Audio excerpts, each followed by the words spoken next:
Bonjour Jean-Paul Lepage. Bonjour. Le dollar est-il pyromane? Le dollar est-il pyromane? C'est une question un peu particulière, mais c'est vrai. Le dollar est pyromane et en plus, on connaît le nom du bout de feu. Le bout de feu, c'est Jay Powell, qui est le patron de la Banque centrale américaine, celui qui est là pour augmenter les taux d'intérêt quand il voit monter l'inflation À 8,5.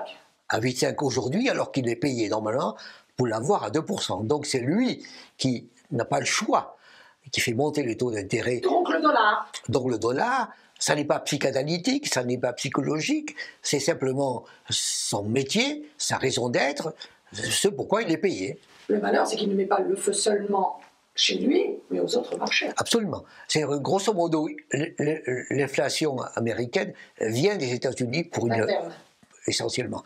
C'est-à-dire que c'est une inflation salariale. Mais pour résoudre cette inflation salariale, pour calmer le jeu, pour en quelque sorte mettre de l'eau, pour calmer ce jeu-là, on monte les taux d'intérêt aux États-Unis. C'est le Canadair. Mais aux États-Unis, effectivement, le Canadair américain fait monter les taux d'intérêt partout. Autrement dit, on a un effet qui se répand, un effet d'incendie qui se répand et qui affecte le monde entier. En sachant d'abord quelles sont les victimes et en sachant que l'inflation, par exemple, chez nous et ailleurs, est plutôt inflation d'importation. Absolument, ça n'est pas la même. L'inflation américaine est une inflation américaine, l'inflation européenne, américaine salariale, l'inflation européenne est une inflation pour de large part pétrolière et gazière. Donc on n'a pas la même, mais on a partout de l'inflation qui arrive et donc partout des taux d'intérêt qui montent. Et ça fait baisser l'euro. Et alors, tout à fait. Ce qui se passe, c'est que quand aux États-Unis on monte les taux d'intérêt,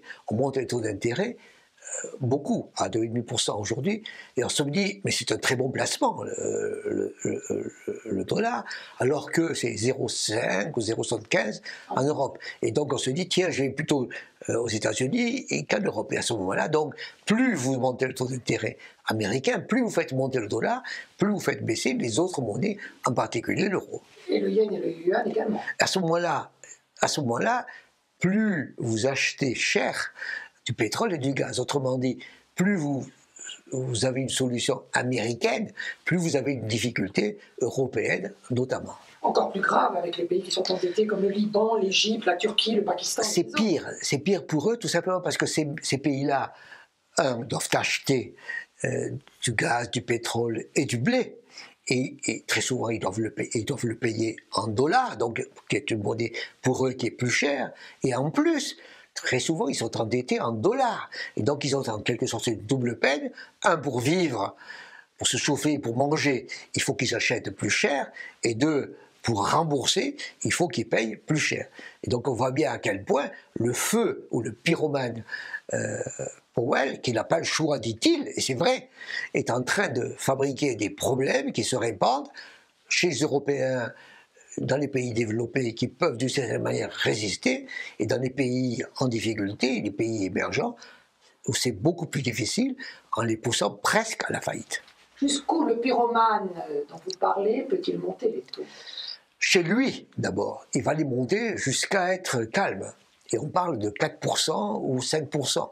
Alors qu'on est à 2,5. Alors qu'on est à 2,5, ça veut dire qu'il va monter de 0,5 ou 0,75 au moins pendant un an et demi.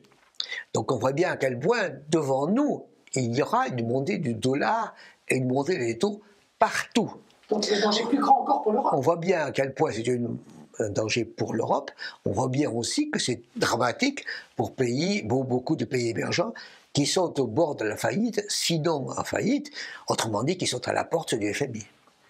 Merci Jean-Paul Lepage. Je vous en prie. Je vous invite à vous abonner, je vous invite à liker, je vous invite à en parler, je vous invite à faire des commentaires. Donc, je vous invite. Merci.